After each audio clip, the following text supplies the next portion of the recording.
Baik, perkenalkan, nama lengkap saya Delbertus Nenaldus Due, jurusan Sosiologi kelas A reguler sore. Pada kesempatan ini, saya akan mereview buku yang ke-16, program mata kuliah Sosiologi Terapan. Yang pertama, pengantar. Berada di tengah-tengah revolusi informasi dan baru mulai memahami implikasi. Beberapa dekade terakhir ini, transformasi dramatis dalam cara kami berbelanja, bank, dan menjalankan bisnis hari-hari, atau perubahan yang mengakibatkan profesi catatan dan data yang belum pernah terjadi sebelumnya.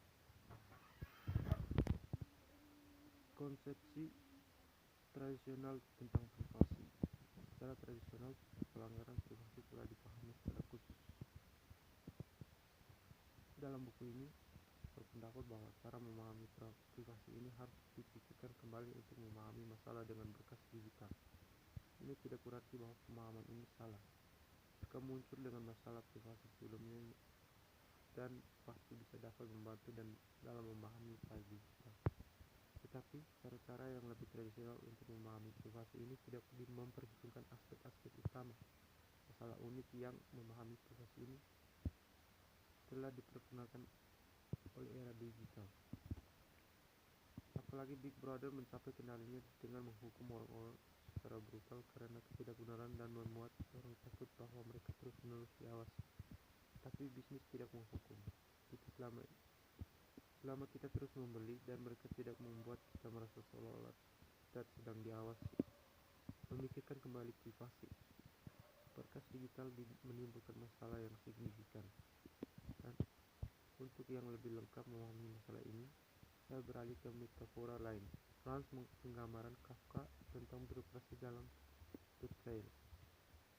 Kronik novel Kafka, mimpi buruk nyata dari seorang yang secara tak terduga diberitahu tentang itu. Ia ditahan tetapi tidak diberi alasan mengapa. Pengadilan birokrasi menyimpan dokumen tentang dia, tapi dia tidak memiliki akses ke informasi ini.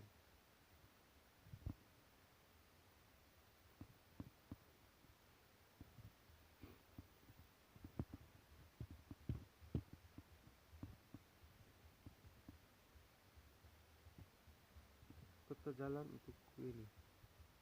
Pada bagian pertama, saya menjelajahi dokumen digital tentang individu yang ada dirakit melalui database komputer dan internet. Saya fokus terutama pada aktivitas bisnis. Saya memeriksa cara-cara yang berlaku ini masalah privasi telah dikonseptualisasikan. Meskipun pemerintah memainkan peran integral dalam pengembangan dosis masif informasi pribadi, terutama sejak awal, bisnis segera mulai memainkan peran yang lebih besar. Sementara, kisah sektor publik menyangkut pencairan efisiensi pengaturan, kisah sektor swasta melibatkan uang dan pemasaran.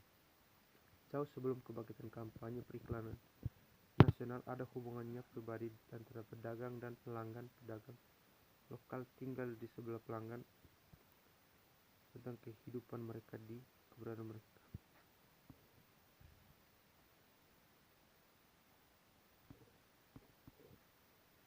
Kafka dan Orwell.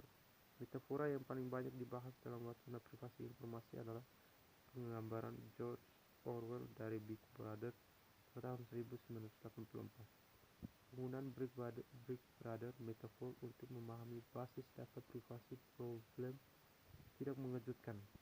Big Brother telah lama menjadi metafora pilihan untuk mengkarakterisasi masalah privasi, dan itu telah sering dipanggil ketika membahas taktik pencarian polisi. 1. Penyadapan dan pengawasan video. Yang kedua pengujian obat. 3. Tidak mengherankan bahwa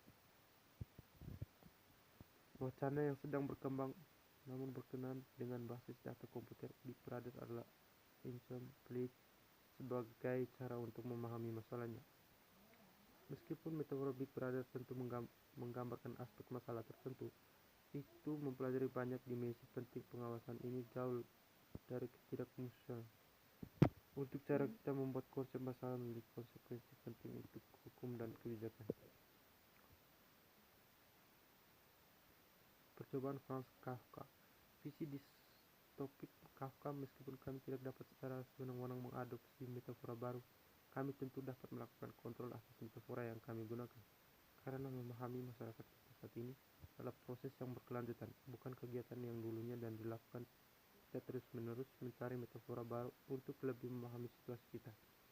Penggambaran birokrasi Franz Kafka dalam tutup uji coba dimensi dari masalah dokter digital yang tidak dimiliki oleh Big Brother metafor.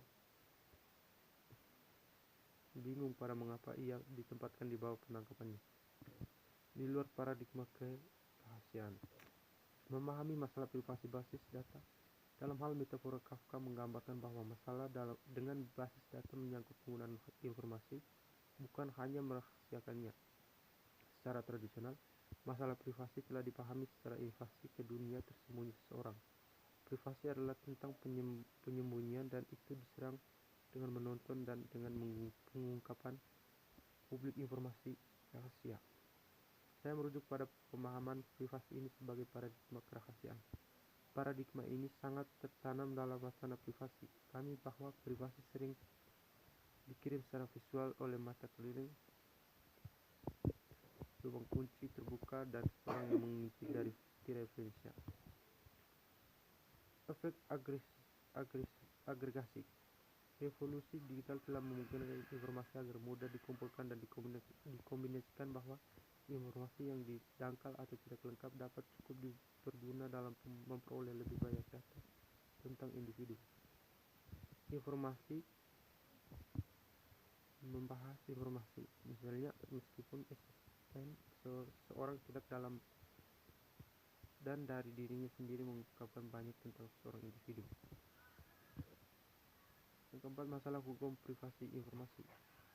Domain yang khas dari hukum yang berkaitan dengan privasi informasi telah berkembang sepanjang abad ke-20. Meskipun hukum telah membuat langkah-langkah besar dalam menangani masalah privasi, hukum privasi informasi telah sangat terhambat oleh kesulitan untuk memperluaskan teori privasi yang menarik. Kisah hukum privasi adalah kisah tentang perubahan teknologi dan perjuangan hukum untuk merespon dengan cara-cara efektif. Undang-undang privasi informasi terdiri dari mozaik dari berbagai jenis hukum. Undang-undang tort, hukum konstitusional, hukum statutory federal, dan negara bagian. Mengamati variant of suit privasi sangat saling terkait pada akar karena asal-usul mereka ke tanah yang sama.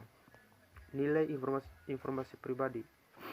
Aspek utama dari hak properti. Mengamati informasi hukum sarjana Pamela Samuelson adalah bahwa properti itu dapat dipulihkan, orang dapat dengan mudah menukarnya. Masalah catatan publik.